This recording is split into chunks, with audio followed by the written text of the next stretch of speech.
If you buy a Dyson, you know what you're getting. You know you're getting the quality.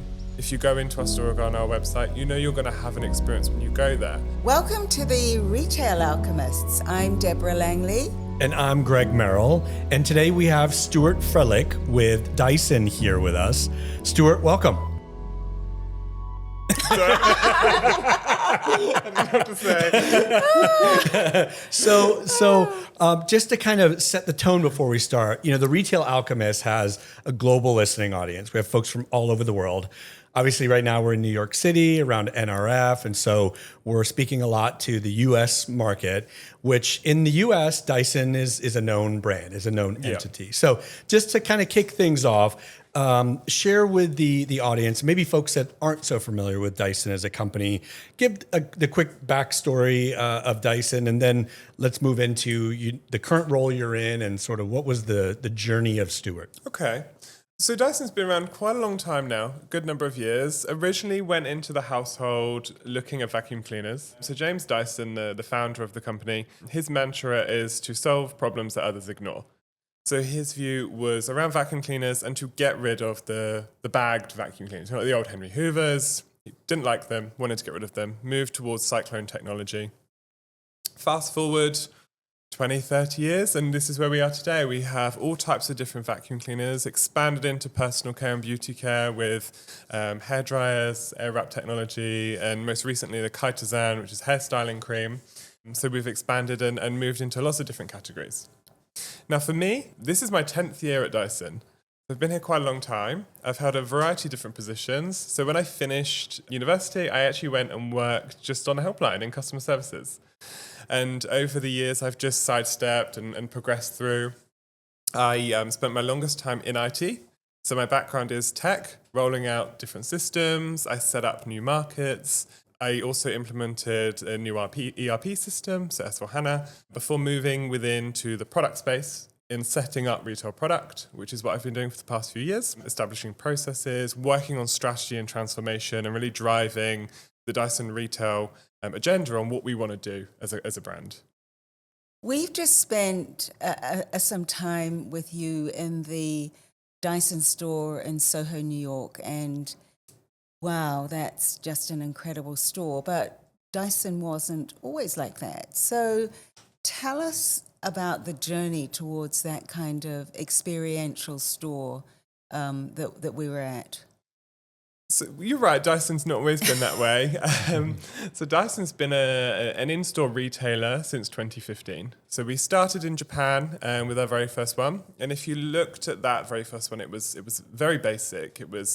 It's not what we know today. The aesthetic wasn't the same. It was very kind of straightforward. But the premise of demoing and where we demo, we win, that's always been indoctrinated in Dyson and within in-store, Dyson in-store. And that is what you see today in our new stores. So Soho, our latest store, it's a beautiful store. You can see how we've evolved with the different product categories. You can see our branding, our identity, and again, the whole where we demo, we win, where we have all the different demo experiences in store, whether that's from styling stations or you've got things on plinths that show the Coanda effect of the air wrap technology.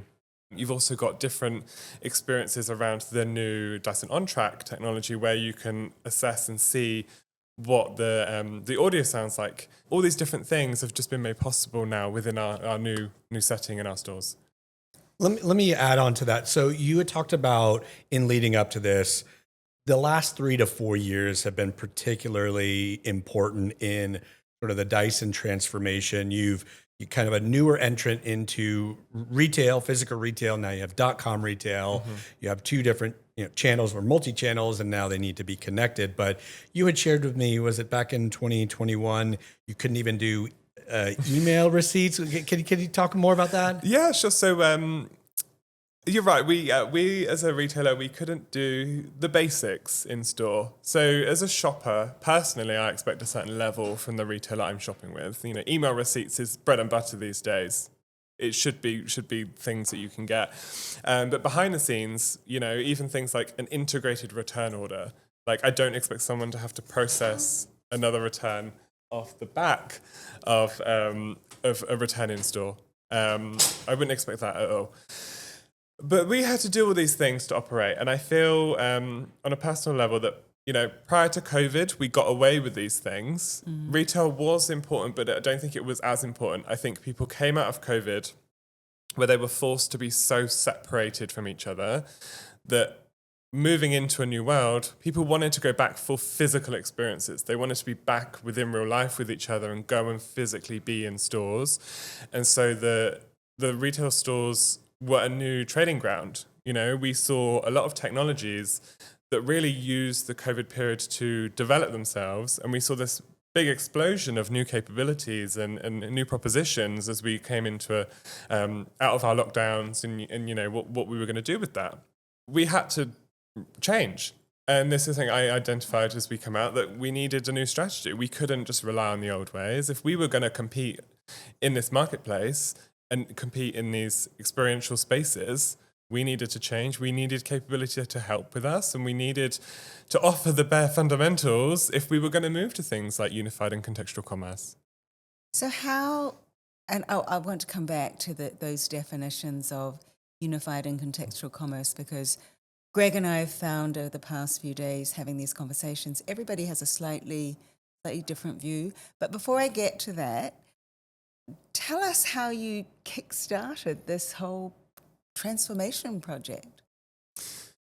So the year was 2021. Was it? No, I lied to you. It was end of 2020. I was doing some assessments, looking kind of over the peak period, understanding what our key problems were. But I was getting also down the pipeline what the next 5 to 10 years looks like for Dyson in terms of what we want to do, the type of experiences, the type of products we were going to be selling, and the type of capabilities we needed to support these products, also the business. And it just kind of stuck with me that we can't do it like we are. There was no way we would be able to do it.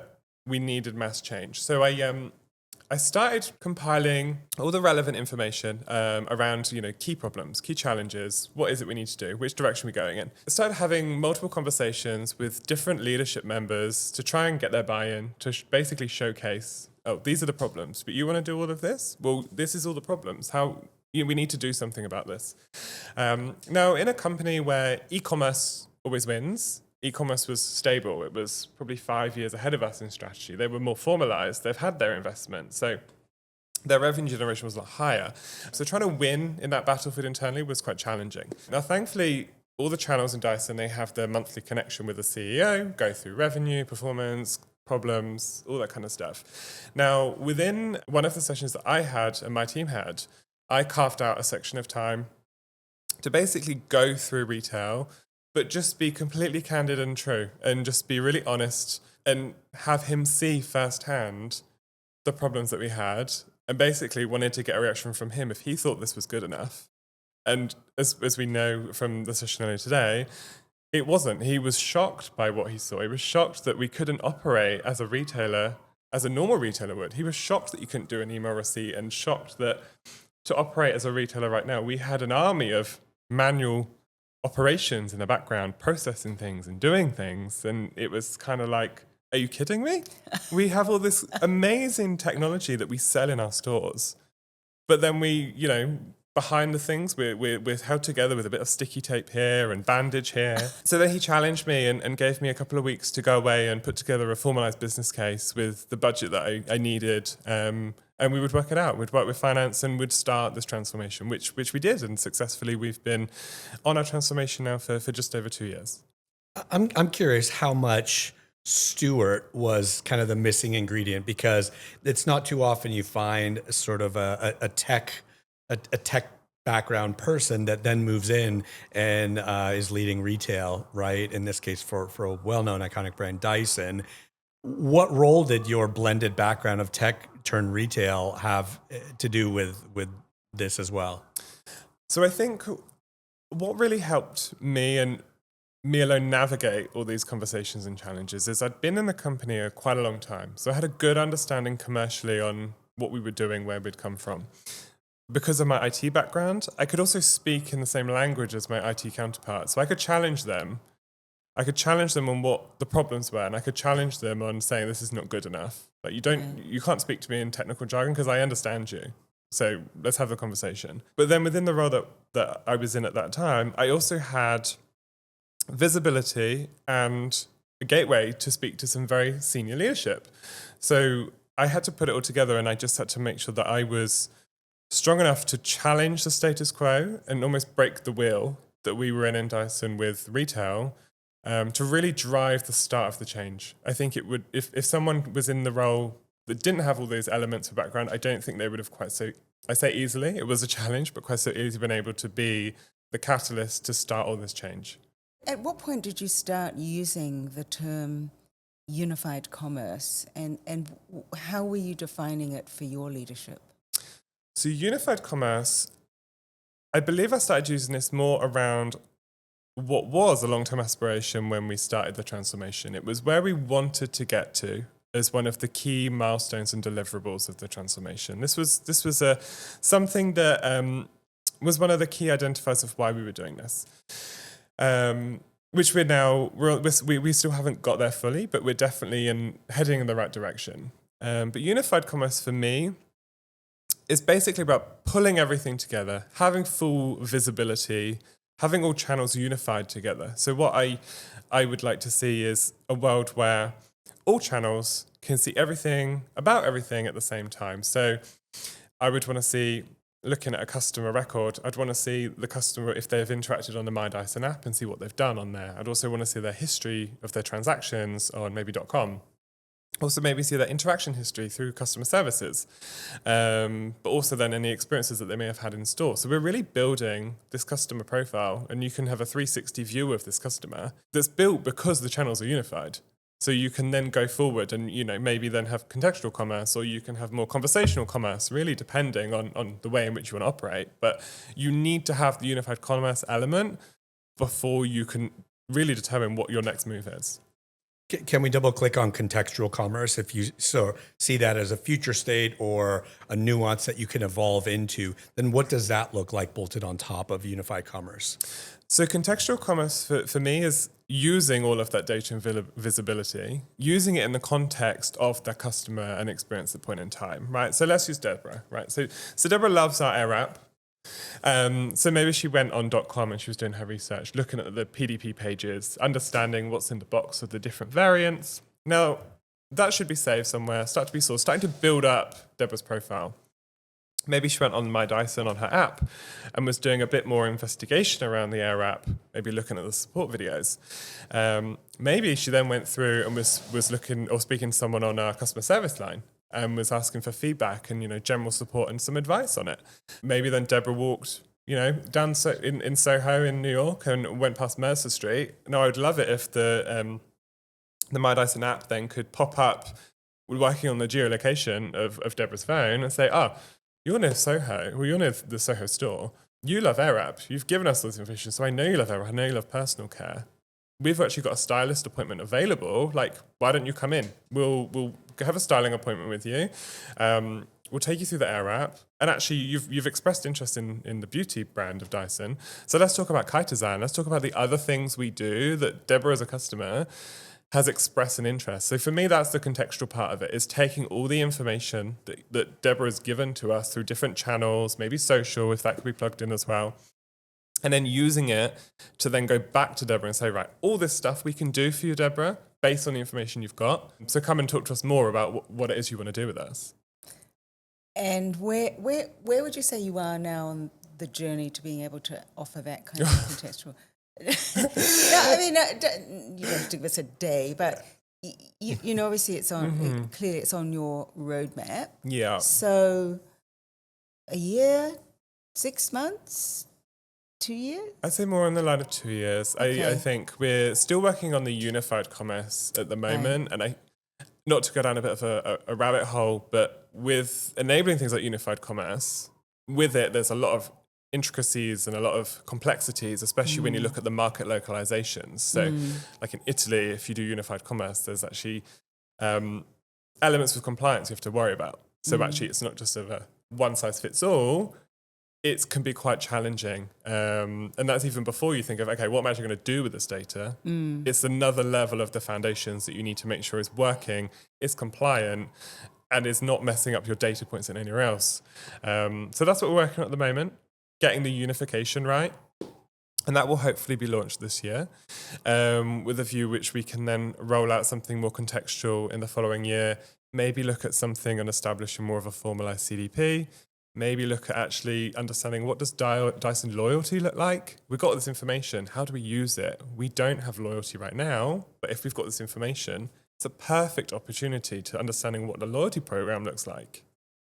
So this is an interesting one where what we're clearly hearing is that Dyson's been hard at work on this transformation. You've made up tremendous amount of ground, and 2 years to be sort of contextual commerce ready. Without getting into the details on, how mature will the function or the capabilities be and whatnot. The reality is the speed is now, right? So, or even brands that maybe are further behind than Dyson.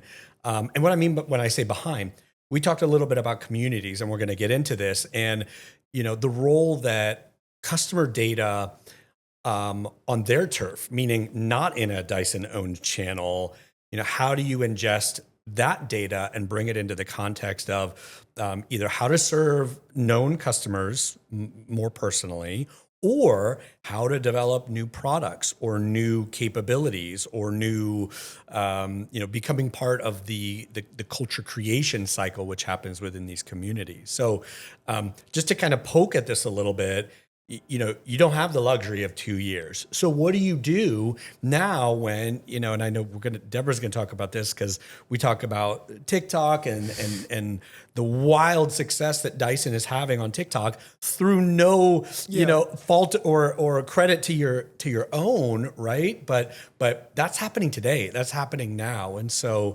how do you not fall off the horse? Because the horse is already sprinting. Yeah, no, definitely. And I think we can look at Deborah's example of the dog getting air-wrapped hair. Is where things are publicly available, right? So customers, shoppers are building their communities on these social platforms. And at Dyson or any other brand, if they can't offer a fully fledged, unified or contextual commerce solution, it doesn't matter right now. You can still do something. You can look at what's available. You can assess when to interact and see what's appropriate. So from this information, you can understand key trends. You can identify key players within the community that really advocate for Dyson. You can understand challenges. You can understand, things that are real hot, like that get ready with me in the morning things. So different things that customers are doing consistently around the air wrap. Different attachments, specifically in Dyson's case, that they don't like. You could also see more geographical trends. So we can see actually, does shoppers in London, do they interact with the Air app differently to a shopper in New York? And you can play off of that. You can host events that maybe you would invite specific communities that are on these platforms to it. We know celebrities do this and it works well. We know people like Taylor Swift has done this, where she's got her community and she uses them, as first listening of new records, and it holds something really close to them that they've not really tried because they love and they get behind a celebrity. So it's really easy to harness a community once you've got them. You just need to listen to them and you need to pay attention to them. And you don't need mass amount of technology or capability to do that. Use what's already available. I just want to hear from Deborah, but you mentioned Get Ready With Me. And for our listeners that are not on TikTok or not, deeply embedded in social, the Get Ready With Me concept is this idea that, folks, usually younger folks, many women, but males as well, will essentially live stream or film their morning and nighttime rituals of, hygiene and bathing and doing their hair and doing their makeup and cleaning products and what they're using and the different styles in which they're using this and techniques and whatnot. There's this massive online communities that organically form around these things. And so this Get Ready With Me concept, if you're not familiar with it, you can Google it, but it's a massive thing. Well, for everyone who's listening who hasn't been down the Dyson on TikTok rabbit hole, I highly suggest you do, because it is fascinating. Not just, when you think about it, Dyson vacuum cleaners, fans, and now probably the hottest hairstyling product with young women. And I did this because after we spoke with you, Stuart, I was fascinated, and I found something like nearly 4 billion views of the TikTok of the Dyson hairstyling products. But what really struck me is the engagement. It's women posting, using the product, unable to use the product, struggling with this, that, and the other, and these rabid communities weighing in with hundreds of thousands of comments and views. And so it went from, I asked for a Dyson for Christmas, and my mum and dad bought me a vacuum cleaner. But from there were the hacks from the women who said, never mind, honey, I have a Dyson vacuum cleaner, and this is how you can use it as a hairdryer, right? And then the piece you referred to, which is the Cocker Spaniel getting his hair styled with the Dyson Airwrap. So looking at all that incredible data, incredible engagement across the globe, you have such insights into this very engaged community. How do you use them? How do you marry that with the data you have from e-com, from in-store? And what do you plan to do with all that data? So to be honest with you, I don't think we do enough with it right now. But we are looking to change that. So any company worth their salt will have a data studio of some kind to track all these important, crucial data points, looking at geographical locations, looking at key trends, overlaying that with shopping statistics and see what products are flying off the shelves, which products are being returned. All this is really important information. Marrying up the qualitative with the quantitative, it helps you then understand, demand. If we've got enough of the right products and the right assortment in that market, it helps us understand the support. Do customers have certain challenges with other products compared to others? And why? Is there something that we need to look at from a design side? Or is it maybe our information that you get at the point is not sufficient? Do we need to look at updating the support you get on the apps? There's so many things that we can do and we can do better that we aren't doing, but it's definitely a challenge that I think we should all be taking away to understand actually what can we get the most out of this, especially when we don't have such key, crucial capability where things are automated right now. Like, we need to do things manually, but it's okay to, because we have the information. We just need to actively do it and start targeting. If we stick on sort of the physical product side of the house, we were at the Dyson store and you had talked about these countertops where they have the products out there for folks to see and try and whatnot. There's like nothing digital. There's no iPad screen. There's no, sort of small marketing thing. It's such almost a purist type in-store physical retail experience. And that, to me, it aligned very well with what I understood about Dyson and the Dyson brand being kind of premium, experiential and whatnot. But if we take that, I'm going to kind of pivot left now, because we talked very briefly about dupes the other day, and or duplicates, or folks that don't know, Google dupes, because you need to know. And the idea of Dyson-like products that may or may not infringe on trademark and IP protection. What do you do about that when Dyson's brand is to uphold that product quality, that premium brand quality, and now you have things, a lot of them coming out of Asia that are look like a Dyson and may work very close to a Dyson. How do you handle that? So you're right. The dupe marketplace right now is just exploding, right? Especially say coming out of Asia. Like our teams internally that manage dupes and all that, they are overtime right now because there's so many things, and especially where we've expanded into the beauty range, so the cosmetics, and that's easier to dupe. And so we have a lot of dupes that we manage and get through.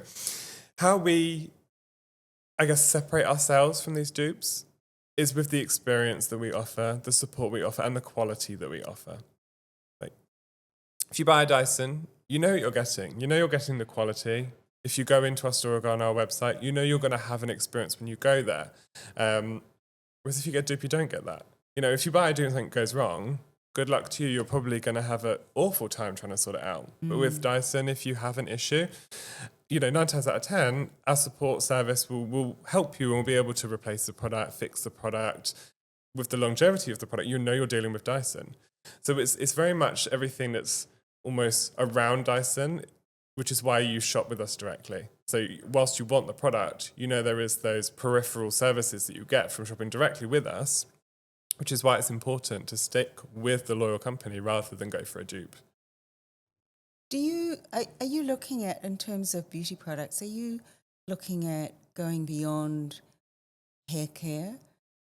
For instance, I've seen a lot, also on TikTok, not that I spend my life on TikTok, but Yes, I've do. seen a lot of these devices that don't come with the Dyson science and engineering heritage, that are accompanied by beauty serums and creams, etc. That would seem like a nice adjacency to the Air Wrap and Air Straight. Is that something you're looking at? Oh, so I don't know. If I did know, I would not be able to comment on that, I'm afraid. So we do have to keep some of our secret. Okay. Well, I think that's all we have time for today. But Stuart, thank you for joining us and talking about Dyson and the history and the background. It's interesting to hear the transformation. So appreciate you being here with us. Thank you for having me. Thanks, Stuart.